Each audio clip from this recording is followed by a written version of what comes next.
Hello दोस्तों, नमस्कार। मैं विष्णु कुमार आप सभी का अपने यूट्यूब चैनल के इस वीडियो पर हार्दिक स्वागत करता हूं। दोस्तों, आज के इस वीडियो क्लासेस में हम लोग जानने वाले हैं मानव कान के बनावट और उसके कार्य विधि के बारे में।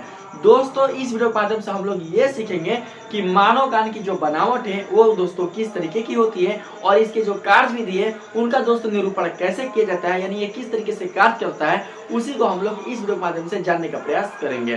तो दोस्तों, मानव कान के बनावट और उसके कार्य विधि पर चलने से पहले थोड़ा सा हम लोग ये समझ लेते हैं कि आखिर ये जो कान है वो दोस्तों होती क्या है।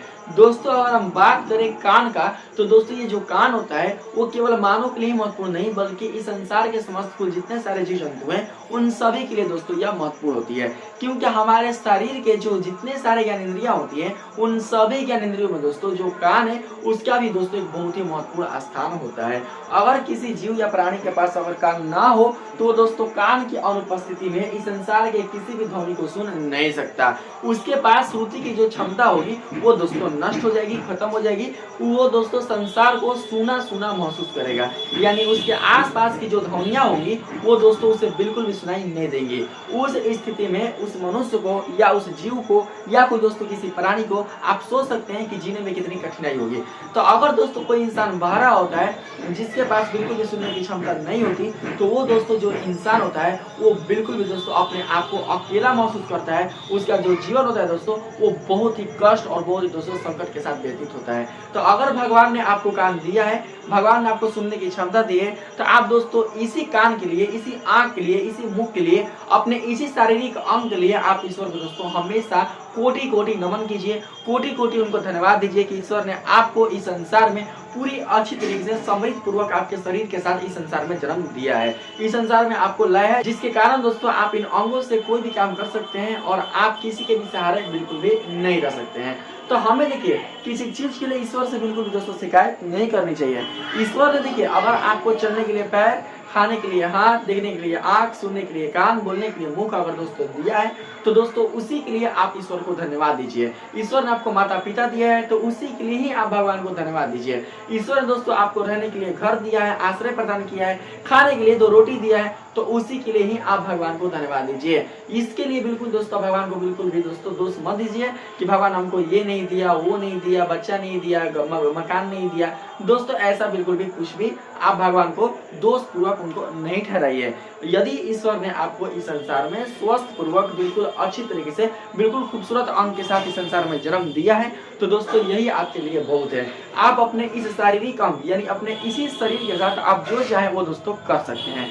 तो आइए दोस्तों, मैंने केवल आप लोगों को थोड़ा सा इस चर्चा को मैंने आगे बढ़ाने का प्रयास किया है जिससे आप ये समझ पाए कि आखिर जो कान है उसका कितना बड़ा दोस्तों जो महत्वपूर्ण जो इसका योगदान है वो हमारे जीवन में होता है। अगर किसी के पास कान ना हो तो उससे जाकर पूछिए कि इस कान का जो महत्व है वो दोस्तों कितना होता है। आप इसके कान का महत्व जानते हैं वो तभी समझ सकते हैं जब आपके कान में दोस्तों थोड़ा बहुत अगर नहाते के समय अगर पानी हिल जाए तो दोस्तों देख सकते हैं कि उस स्थिति में आप बिल्कुल भी किसी चीज को अच्छी तरीके से सुन पाने में असमर्थ हो जाते हैं, यानी उतने समय के लिए आपका जो जीवन है वो दोस्तों बहुत ही खटपट खटपट जैसा लगने लगता है। तो आप यहीं से क्या कर सकते हैं, इसके महत्व को समझ सकते हैं। तो चलते हैं थोड़ा सा इस वीडियो को हम लोग आगे बढ़ाने का प्रयास करते हैं। दोस्तों, अगर हम बात करें मानव कान के बनावट का, तो मानव कान की दोस्तों जो बनावट है वो मुख्यतः 3 भागों में किया गया है, जिसमें पहला भाग आता है बाहरी कान, जो कि दोस्तों आपको दिखाई दे रहा है, देख रहे हैं ना, इसी को बोलते हैं बाहरी कान। और दूसरा होता है मध्य कान और तीसरा होता है दोस्तों आपका आंतरिक कान, जो कि आपके मस्तिष्क के दोस्तों श्रवण तंत्रिका से जुड़ा हुआ रहता है। और यही दोस्तों जो श्रवण तंत्रिका है वो ध्वनि तरंगों को मस्तिष्क तक पहुंचाने का काम करता है। तो सबसे पहले हम लोग यहाँ पर बात करते हैं बाहरी कान का, ठीक है, जिसको हम लोग बाह्य कान भी कहते हैं। तो देख सकते हैं दोस्तों मैंने इसे 3 पार्ट में बांट दिया। आपका पूरा जो मानव कान की जो बनावट होती है वो दोस्तों ठीक इसी प्रकार से होती है, ठीक है। इसमें आप देख सकते हैं मैंने डिवाइड कर आप लोग को समझाने के लिए प्रयास किया है। ये जो भाग देख रहे हैं आप, ये हो गया दोस्तों आपका बाह्य कान। ये जो आप भाग देख रहे हैं ये आपका हो जाएगा मध्य कान और ये जो आप भाग देख रहे हैं ये हो जाएगा आपका आंतरिक कान। तो सबसे पहले हम लोग बाह्य कान को समझने का प्रयास करते हैं। दोस्तों, अगर हम बात करें बाह्य कान का तो देख सकते हैं हमने लिखवाया है कि बाह्य कान में कर्ण पल्लव, कर्ण पल्लव मतलब कर्ण का मतलब होता है कान और पल्लव का मतलब होता है ये वाला, इसी को बोलते हैं, क्या बोलते हैं हम, पल्लव बोलते हैं, ठीक है। कर्ण पल्लव और कर्ण नालिका होते हैं। तो देख सकते हैं कि कर्णपल्लव कहाँ पर है। यही है दोस्तों, देखिए इतना इतना जो क्षेत्र देख रहे हैं यही आपका कान का काची है, यही आपके कान का दोस्तों बाहरी भाग है जिसको हम लोग बाह्य कान के रूप में जानते हैं। और ये जो आप देख रहे हैं ये वाला, ये जो आप देख रहे हैं ये वाला, ये वाला, ये वाला, ये पूरा जो आप देख रहे हैं दोस्तों, मतलब पूरा ये वाला जो देख रहे हैं ये वाला, इसी को हम लोग क्या बोलते हैं, कर्णपल्लव के रूप में हम लोग जानते हैं। अब इसके अंदर दोस्तों एक नली लगी होती है, उस नली को हम लोग बोलते हैं कर्णपट। देखिए सॉरी कर्णनालिका बोलते हैं। ये जो नली आप देख रहे हैं ये वाली जो आप नली देख रहे हैं, इसको छोड़कर ना, इसको छोड़कर ध्यान समझना आप लोग, इसको छोड़कर जो आप ये नली देख रहे हैं ये नली, इसी को बोलते हैं कर्णनालिका। तो यहाँ पर दिखाया गया है बाहरी कान में कर्णपल्लव और कर्णनालिका होते हैं।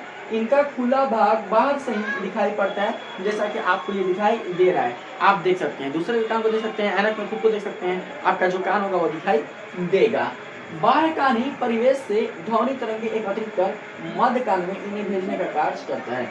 अगर दोस्तों बात करें कि आपके कान में जो ध्वनि तरंगे होती हैं वो कैसे प्रवेश करती है, तो दोस्तों किसी भी ध्वनि स्रोत से आने वाली जो ध्वनि तरंगे होती हैं वो दोस्तों आपके कान के बाह्य कान से ही प्रवेश करती है। यानी बाह्य कान में दोस्तों जो कर्णनालिका है उसी कर्णनालिका में प्रवेश कर ये जो ध्वनि तरंगे होती हैं वो दोस्तों आगे की ओर संचरित होती हैं। लेकिन प्रवेश का जो द्वार होता है वो आपका बाह्य कान ही होता है, जिसमें आपका कर्णपल्लव और कर्णनालिका उपस्थित रहते हैं। ठीक है, अब जरा हम लोग क्या करते हैं दोस्तों, बात करते हैं हम लोग इसके अगला, ये जो देख रहे हैं ना मध्य कान, इस पर देखिए अगर हम बात करें मध्य कान का, तो दोस्तों ये जो मध्य कान होता है वो आपके बाह्य कान और आंतरिक कान के बीचों बीच दोस्तों यह उपस्थित रहता है। और ये दोस्तों कहीं ना कहीं बोल सकते हैं कि यह बाह्य कान और जो आंतरिक कान है इन दोनों का यह ज्वाइन बिंदु है, यानी इन दोनों को दोस्तों यह जोड़ने का काम करता है। तो यहाँ पर जो आप ये देख रहे हैं ये वाला दोस्तों, ये वाला, तो इसे जानते क्या बोलते हैं, इसे दोस्तों हम लोग बोलते हैं कर्णपट, जिसको हम लोग कर्णपट्टी भी बोलते हैं, नहीं हिंदी में हम लोग बोलते हैं कर्णपट्टी, मार के तुर दला चाहे कर्णपट्टी फट गया कुछ भी, तो इसी को हम लोग क्या बोलते हैं, कर्णपट हम लोग बोलते हैं। और इसी कर्णपट से आपके मध्य कान में जो 3 ठो हड्डियां होती हैं वो इससे दोस्तों जुड़ी हुई रहती है, यानी एक दूसरे के साथ जुड़ी हुई रहती है। और जो पहली हड्डी होती है जिसका नाम होता है मुक्तरक, वह हड्डी आपके कर्णनालिका के कर्णपट के साथ ज्वाइन रहती है। यानी सब कुछ मिला जुला कर अगर देखा जाए तो आपके मानव कान का जो मध्य कान होता है इसमें दोस्तों मुख्यतः 3 प्रकार की हड्डियां संयोजित रहती है, जिसमें पहला हड्डी आता है आपका मुक्तरक, यानी जो आप ये वाला देख रहे हैं ये वाला ये रेड कलर का, इसी हड्डी को हम लोग बोलते हैं मुक्तरक हड्डी। उसके बाद दोस्तों जो आप ये ग्रीन वाला देख रहे हैं, ये ग्रीन वाला ये वाला, तो इस हड्डी को हम लोग बोलते हैं निहाई हड्डी। ठीक, उसके बाद जो आप ये ब्लैक वाला हड्डी देख रहे हैं ये वाला, तो इस हड्डी को हम लोग बोलते हैं वलयक हड्डी। तो आप समझ के रखना कि मध्य कान में मुख्यतः 3 प्रकार की हड्डियां होती है, जिसमें से क्रमशः जो पहली हड्डी है वह कहलाती है मुक्तरक, दूसरी जो हड्डी है वह कहलाती है निहाई, और तीसरी जो हड्डी है वह कहलाती है वलयक। और ये तीनों हड्डियां एक दूसरे के साथ संयोजित रहती है, और इन तीनों हड्डियों में जो पहली हड्डी होती है वो दोस्तों आपके बाएं कान का जो कर्णपट होता है उसके साथ संयोजित होती है, और जो तीसरी हड्डी होती है वलयक वो दोस्तों आपके आंतरिक कान का जो आपका श्रवण जो तंत्रिका जो कर्णावर्त होता है, कर्णावर्त, उसी के साथ यह संयोजित होती है। तो जरा हम लोग क्या करते हैं इस पर समझने का प्रयास करते हैं। देख सकते हैं बताया जा रहा है यह कान यानी कि मध्य कान कर्णनालिका से कसकर बंदी तनी हुई एक झिल्ली कर्णपट से अलग की हुई रहती है। यहाँ पर आप इसको कर्णपट ऐसे दे दीजिए, कर्णपट से अलग की हुई रहती है। तो देखिए हाँ ये ना है कर्णनालिका, इसी को ना बोलेंगे कर्णनालिका। तो इस कर्णनालिका से कसकर बंधा हुआ, तो कसकर जो बंधा हुआ है वो यही है कौन, तो कर्णपट है। यानी कर्णपट क्या है, यही दोस्तों आपका इस नालिका से कसकर बंधा हुआ है, जो कि दोस्तों एक प्रकार का झिल्ली होता है। और यही दोस्तों जो झिल्ली है वो क्या करता है कि बाएं कान को वो दोस्तों मध्य कान से विभाजित करता है। आगे देख सकते हैं बताया जा रहा है मध्य कान में 3 हड्डियां होती हैं, जिन्हें मुक्तरक, निहाई और वलयक कहते हैं, जैसा कि मैंने आप लोग को बताया। आप देख सकते हैं इस कान का कार्य प्राप्त ध्वनि तरंगों को प्रवर्धित कर उन्हें आंतरिक कान को संचारित कर देना है। देखिए दोस्तों, जैसा कि मैंने आप लोगों को बताया कि जब आपके बाहर यानी किसी ध्वनि स्रोत से आने वाली जो ध्वनि तरंगे होती है, उन तरंगों को जब दोस्तों आपका बाह्य कान प्रवेश करवाता है यानी अपने से होकर जाने देता है, तो दोस्तों ये जो तरंगे होती हैं वो आपके बाह्य कान के कर्णनालिका में प्रवेश करके अब वो दोस्तों क्या करती हैं कि मध्य कान में प्रवेश करने का कार्य करती है। और जब ये दोस्तों तरंगे जो ध्वनि तरंगे होती हैं, जब ये मध्य कान में प्रवेश कर जाते हैं तो मध्य कान में प्रवेश करके दोस्तों ये जो आपके मध्य कान की तीनों जो हड्डियां होती है वह उस ध्वनि तरंगों को क्या करता है कि आंतरिक कान में संचारित करवा देते हैं। ठीक है, तो अब आप समझ चुके हैं कि मध्य कान का जो काम है वो क्या है। जब हम इसके कार्य विधि पर बात करेंगे तो आप लोग और अच्छे से समझ पाइएगा। ज्यादा इसमें दोस्तों कुछ भी विशेष नहीं है। तो आपका दोस्तों सब मिला जुला कर देखा जाए तो आपका जो मध्य कान है वो भी आपका खत्म हो गया। बस आप लोग ये समझ कर रखना कि मध्य कान में क्रमशः 3 प्रकार की हड्डियां होती हैं, जिसमें पहला आता है आपका मुद्रक, दूसरा आता है आपका निहाई और तीसरा आता है आपका बलयक। जो मुद्रक हड्डी है वो आपके बाह्य कान का जो कर्णनालिका है उसके कणपर से यह संयोजित रहती है, और जो आपका बलयक हड्डी है वो दोस्तों आपके आंतरिक कान का जो कर्णावर्त होता है उसी से दोस्तों यह संयोजित रहती है। ठीक, अब हम लोग चलते हैं आंतरिक कान पर। ठीक है, यानी जो आपका कान का सबसे जो भीतरी भाग होता है उस पर हम लोग चलने का प्रयास करते हैं।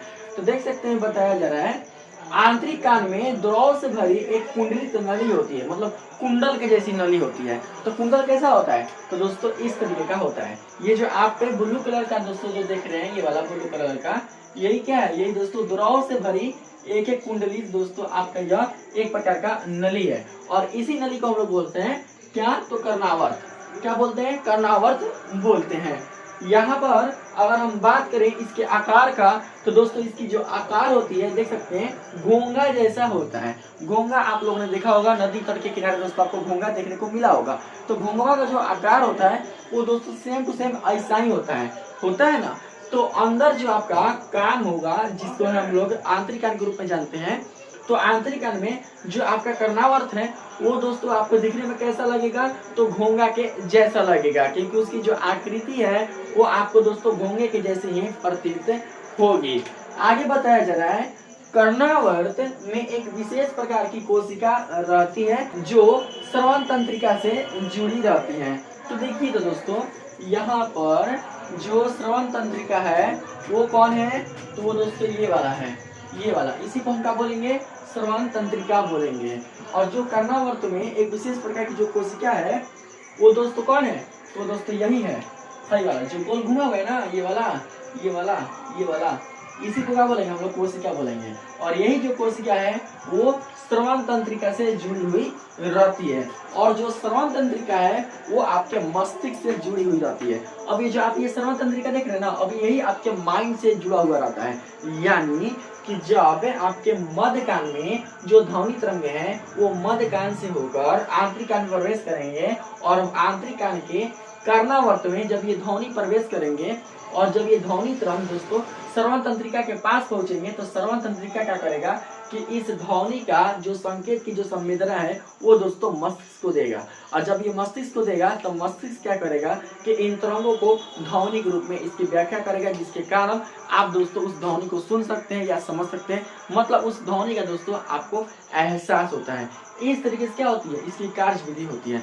तो हमने यहाँ पर इतना बात किया बनावट का, तो थोड़ा सा क्या करते हैं कि मैं आप लोगों को फिर से बता देता हूँ कि इसकी जो कार्य विधि होती है वो दोस्तों कैसी होती है।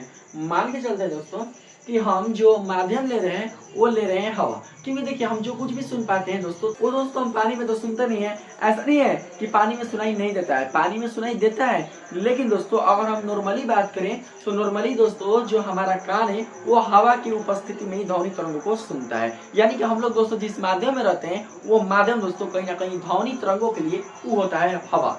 तो बात करते हैं दोस्तों हवा के लिए। तो आपको पता है कि ध्वनि स्रोत से उत्पन्न होने वाली जो ध्वनि तरंगे होती है वो दोस्तों हवा में किस तरीके से संचरित होती है, तो दोस्तों वो हवा में संपीड़न और विरलन के रूप में वो संचरित होती है। यानी कि इस तरीके से देखिए आपका ई हो जाएगा संपीड़न के रूप में, और ये दोस्तों आपका हो जाएगा विरलन के रूप में। फिर दोस्तों ई आपका हो जाएगा संपीड़न के रूप में, और ये आपका हो जाएगा विरलन के रूप में।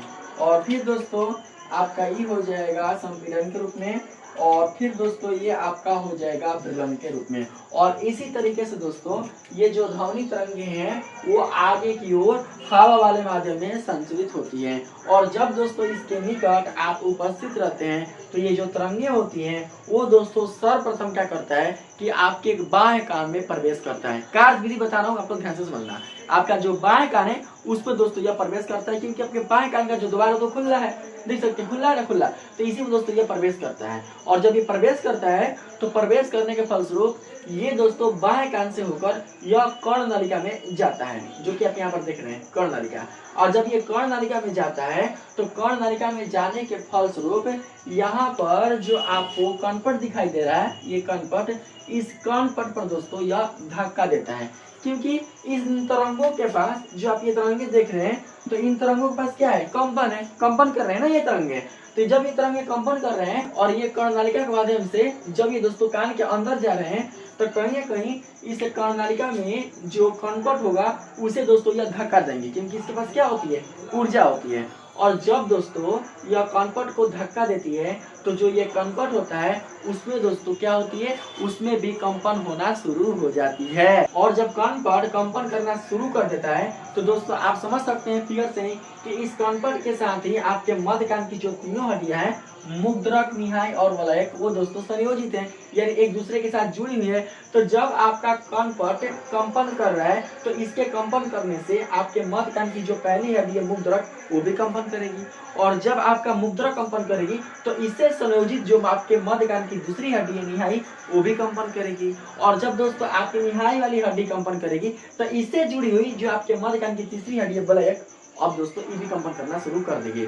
तो इस प्रकार से आप समझ सकते हैं कि आपके ध्वनि तरंगों के प्रभाव के कारण आपके मध्य कान की जो तीनों हड्डियां हैं वो भी दोस्तों कंपन करना शुरू कर देती हैं। और जब ये कंपन करना शुरू करती है तो इनका जो आयाम है दोस्तों वो इतना बढ़ जाता है कि इनके अगर आयाम की तुलना आप कर्णपट के आयाम से करोगे तो दोस्तों इनका जो आयाम होता है वो बहुत ही ज्यादा प्राप्त होता है, यानी बहुत ही दोस्तों बड़ा प्राप्त होता है। ठीक है, यानी इससे दोस्तों जो इनका विस्थापन होता है कंपन का वो बहुत ही अधिक होता है कर्णपट की तुलना में। तो आपने दोस्तों इतना जान लिया कार्य विधि को। ठीक है, अब देखिए अब क्या होगा कि जब यहाँ पर कंपन होना जब शुरू होता है, ध्वनि तरंग जब आपके मुद्रक से निहाई और निहाई से जब वलय के पास पहुंचता है तो दोस्तों उस स्थिति में जो ये आप श्रवण तंत्रिका देख रहे हैं ना, तो जो ये मध्य कान है वो ध्वनि तरंगों का करता है कि वलयक से अब यह आंतरिक कान यानी कि जो कर्णावर्त है उसमें दोस्तों ध्वनि तरंगों को संचारित कर देता है। श्रवण तंत्रिका नहीं, कर्णावर्त में क्या करता है, संचारित कर देता है। और आप जानते हैं कि जो कर्णावर्त है वो क्या है, तो दोस्तों यह दोस्तों एक प्रकार के आंतरिक कान का द्रव से भरी एक कुंडलित नली है। तो जब इस कुंडलित नली में आपके ध्वनि तरंगों का प्रवेश होता है यानी गमन होता है तो उस स्थिति में इस नली के जो द्रव होते हैं उसमें दोस्तों स्कंद होना शुरू हो जाते हैं। स्कंद करने का मतलब कि इस नली में जो दोस्तों द्रव होते हैं उनमें कुछ जो कण होते हैं द्रव के वो दोस्तों कंपन करना शुरू कर देते हैं। और जब ये कंपन करना शुरू कर देते हैं तो इनका यही कंपन दोस्तों अब विद्युत संकेतों के रूप में परिवर्तित हो जाता है। जब विद्युत संकेतों के रूप में परिवर्तित हो जाता है तो इस कर्णावर्त से जुड़ी हुई जो श्रवण तंत्रिका है वो क्या करता है कि इन विद्युत संकेतों को मस्तिष्क तक पहुंचाने का काम करता है, यानी आपके दिमाग तक पहुंचाने का काम करता है। और जब दोस्तों ये दिमाग तक आपका ये जो ध्वनि तरंगे है वो पहुंच जाती है तो आपका ये जो मस्तिष्क है अब इन्हीं तरंगों को दोस्तों वो ध्वनि के रूप में इसकी व्याख्या करता है। तब जाकर आप किसी ध्वनि स्रोत से आने वाली ध्वनि को आप सुन पाते हैं और उसकी संवेदना को दोस्तों आप समझ पाते हैं। ये था आपके मानव कान का कार्य विधि और उसकी बनावट। तो दोस्तों एक ही वीडियो में मैंने आप लोगों को बिल्कुल अच्छी तरीके से फिगर के माध्यम से समझाने का प्रयास किया कि किस तरीके से हम मानव कान की बनावट को समझ सकते हैं और साथ ही इसके कार्य विधि की व्याख्या को बिल्कुल अच्छी तरीके से स्पष्ट कर सकते हैं। सिंपली है, सबसे पहले अगर कोई ध्वनि स्रोत होगा आपके हवा वाले माध्यम में तो दोस्तों जब वो ध्वनि स्रोत से ध्वनि बाहर जाएगी तो उस स्थिति में दोस्तों आपके हवा में कंपन उत्पन्न होगा और कंपन होने के कारण जो ध्वनि तरंगे होती हैं वो आगे की ओर संचरित होती हैं। जब ये आगे की ओर संचरित होगी तो आपके बाह्य कान में दोस्तों ये प्रवेश करेंगे। बाह्य कान में प्रवेश करके वो कर्णनालिका से होते हुए वो कनपट के पास आएंगी और कनपट को दोस्तों धक्का देंगी। कनपट को धक्का देने के फलस्वरूप जो कनपट होगा वो कंपन करना शुरू कर देगा और इस कनपट से ही आपके मध्य कान की तीनों हड्डियां संयोजित है। जब ये तीनों हड्डियां संयोजित है तो कनपट के कंपन करने के कारण इन तीनों हड्डियों में भी कंपन का गुण आ जाएगा और जब ये तीनों हड्डियां कंपन करना शुरू कर देंगी तो उस स्थिति में दोस्तों जो ध्वनि तरंग होगा वो आपके वलयक से आपका जो आंतरिक कान है उसके वो दोस्तों कानावर्त में प्रवेश कर पाएगा और जब ये कर पाएगा कानावर्त में प्रवेश तो जो श्रवण तंत्रिका है वह क्या करता है कि इन ध्वनि तरंगों को जो कि विद्युत संकेत के रूप में परिवर्तित हो जाती है कब, जब इसे कानावर्त के द्रव का जो दोस्तों कण होते हैं जब ये स्कंद करने लग जाते हैं तब। तो इन विद्युत संकेतों को दोस्तों क्या करता है कि जो श्रवण तंत्रिका है वो मस्तिष्क तक पहुंचाएगा और जब ये मस्तिष्क इन तंत्रिका के माध्यम से इन ध्वनि तरंगों को दोस्तों जब वो व्याख्या करेगा तब आप उस ध्वनि तरंगों को सुन पाएंगे। तो इतना ही है। तो अगर दोस्तों आपको वीडियो अच्छा लगा है तो प्लीज आप लोग मेरे इस वीडियो को लाइक कीजिएगा, सब्सक्राइब कीजिएगा और पसंद आए तो अपने दोस्तों में भी शेयर कीजिएगा। मिलते हैं फिर से एक नए वीडियो के साथ, तब तक के लिए धन्यवाद।